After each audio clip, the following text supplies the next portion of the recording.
Now I'm going to do a lot of preparation here with the saddle pad, and then Gracie, if you could hang that saddle on the gate for me, that'd be awesome.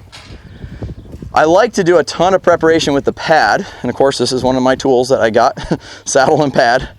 I wasn't in the mood really to start a Colt bareback. I'm not that good a bareback rider.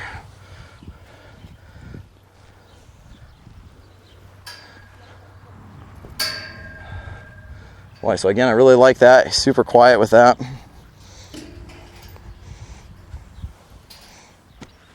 And of course, the idea too is that this hopefully shouldn't be that big a deal, you know, compared to some of the other things we've been doing with him. But this is the very first time he's ever had a saddle pad on him and a saddle. So this is first, but you're also seeing a pretty confident colt, like here, how he just kind of crowded.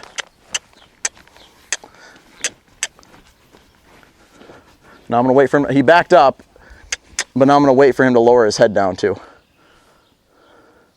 Right there. So you want to always make sure you leave him in a good spot right there. Good.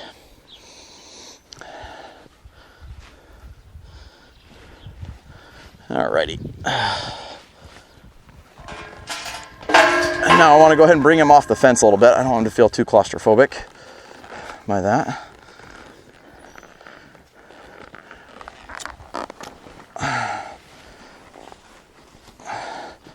Now, because of how quiet he was with the pad, I kind of assumed he was going to be pretty quiet with that saddle. One of the things we try to tell people is saddle them their first time as if it was their 100th time, and saddle them their 100th time like it was their first time.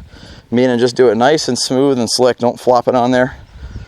And give them no reason to not like being saddled.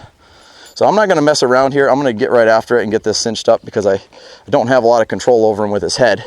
And if I get him halfway done up and then he starts to buck, I'm going to be in a little bit of a predicament. So I'm hoping to ride on the idea that he's earned a standstill here and he wants to stand still versus me trying to make him stand still. And we'll get this guy cinched up.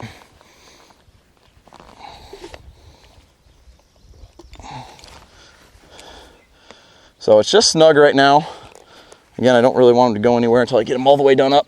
But this isn't a time to dilly-dally and waste a bunch of time. So now I got him fully cinched up on both sides. And now I'm just going to let him stand here because a lot of times they'll suck in a little bit or push out, I should say. They'll kind of blow a little bit when you first saddle them. And so I'm just going to stand here because he may or may not buck a little bit. We'll see. I'm just going to stand here and hang out with him. If I were to push him off on a circle, this cinch would loosen up pretty quickly because it's not all that tight. So I'm just going to wait and let him just breathe here. Just hang out. It's kind of the same idea of when you first mount your horse. Just get on him and just sit there. Don't teach him to just saddle and take off right away. Okay? Now I'm going to tighten up this front cinch a little bit more. You want them pretty snug on a colt because you have to kind of expect them to buck a little bit, and the worst thing that could happen is them getting a wreck, running around and have that saddle roll underneath them and really inching themselves. So I'm going to go ahead and leave the rope on him. Sometimes you could turn him loose here, but let's just move him around here a little bit and see what we go. Boy, it looks good with the saddle on. It's nice to see. I've been thinking about this day for a long time here. This is a horse that I've been really looking forward to riding. So this is not a problem horse or a really difficult colt, or if anything, you know, for me, he's a bit easier because I like moving quickly. I don't have an issue giving a horse leadership. If a person wanted to go really slow and not give him a bunch of leadership, meaning willing to ask him for a bunch of yields, they probably would have a little trouble with him.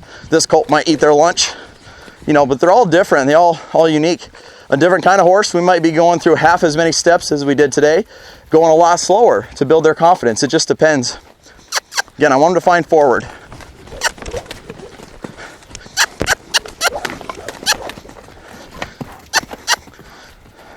So I'm not pressuring him because he's bucking, I'm pressuring him because I want forward.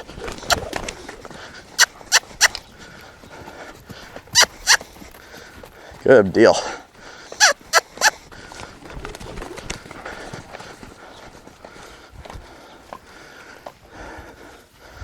Go ahead and change sides.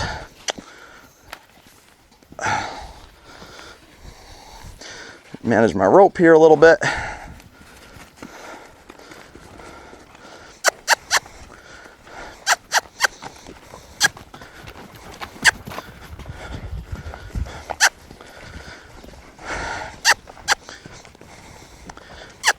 The good news is I think I could ride that. If that's the worst he does, I think we'll be all right.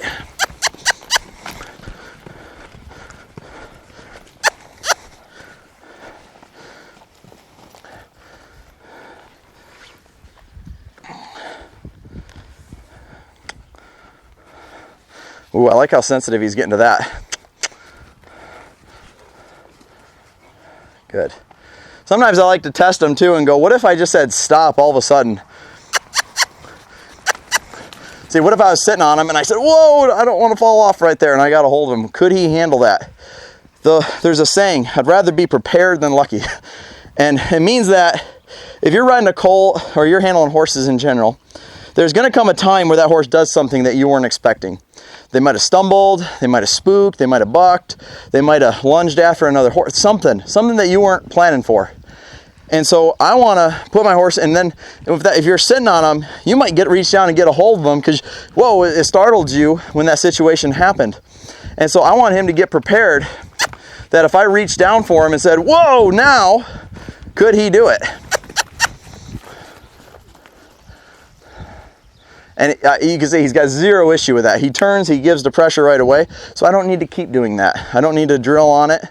We're going to move it, like I said, we're going to move as fast as this horse is ready for. And he's ready to keep on moving along here.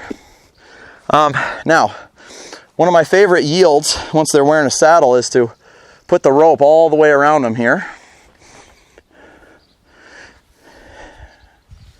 You know, something that's interesting to me is I wonder if we could like have a clone of this horse and put a halter on him and see how would this go with a halter, because I think he might argue more. I actually think that this particular thing suits this horse really well because he doesn't really like to be told where to go. Okay, and so by giving him his head and lots of room to make decisions, he feels pretty good about the whole thing. And I just think that that's it's a striking thing about horses is the more control we have, the better we feel, the worse they feel. The less control we have, the worse we feel, but the better they feel. And so we got to learn how to go with the flow and be okay with having a little less control physically, but getting more control mentally. Getting that horse to hook on and understand our idea.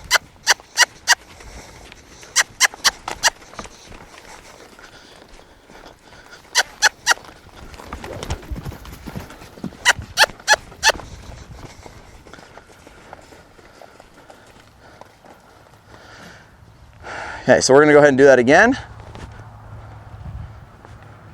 We'll do a couple of those yields. I'll make it a little harder this time. I'll put it around the saddle horn there. This would be similar position to if I was sitting on him.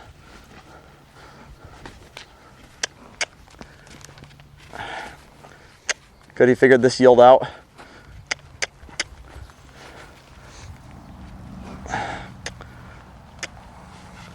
Good. Now, he barely turned off of that pressure, but you saw he got in a bind right there. So that was a big learning opportunity. Anytime they kind of get stuck, as soon as they step off that pressure, release it. And then that will lead to more good responses. So there again, he's pushing into pressure. He's pushing into pressure. So I'll stick with it here. There, he stepped off of it again, I'll release. Change the angle on my rope here a little bit.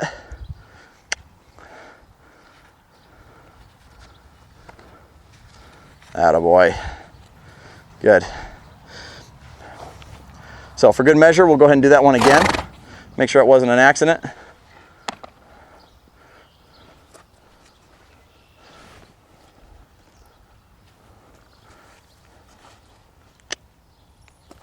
Don't push into pressure.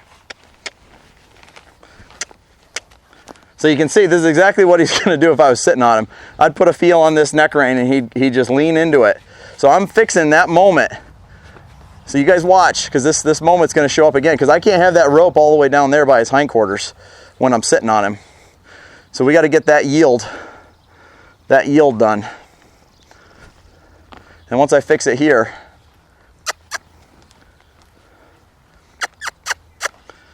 Hopefully it'll be there when I crawl up on there. Good. Let's go ahead and move them off again.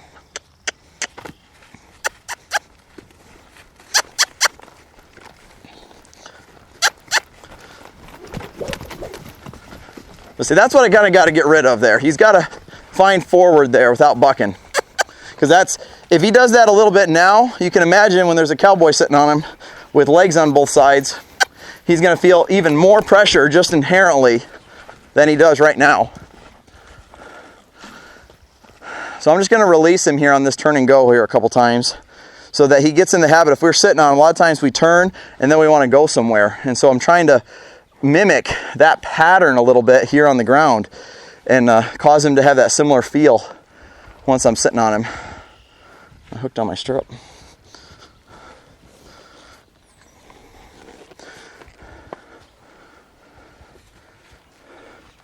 Now I'll also be able to use these coils on the rope to flap them at him like this. So if he can learn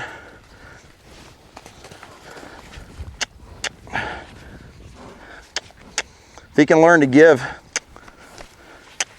to that pressure, there we go. Good. Turn and go.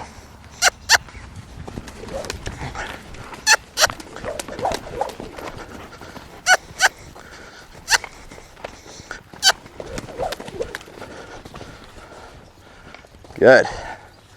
Let's do that again. The old turn and go move. And then of course he's getting used to these ropes being thrown around him. Ooh, this is shaping up. Yeah, that was a good one. So you can see he kind of prepared. He kind of knew what was coming. There was a connection. So if you guys could see a difference in that particular one versus the first ones, you saw a connection. All right, now there's a bunch more things we could do on the ground here, but this kind of horse that I feel like as soon as he's giving you green lights and opens the door, go ahead and walk through that door. Don't mess around and goof around. Boy, so what I'm tempted to do is rig up that. What I want to do right now is, like, if I was really betting on my own safety, I'd go ahead and rig this up so that I get on him. If he goes to move, I could pick that up. But I think we're okay, and so I'm going to trust my instincts that everything's good to go here. And I'm going to crawl on him like this here. We'll see how this goes. Tighten up my cinch a little bit.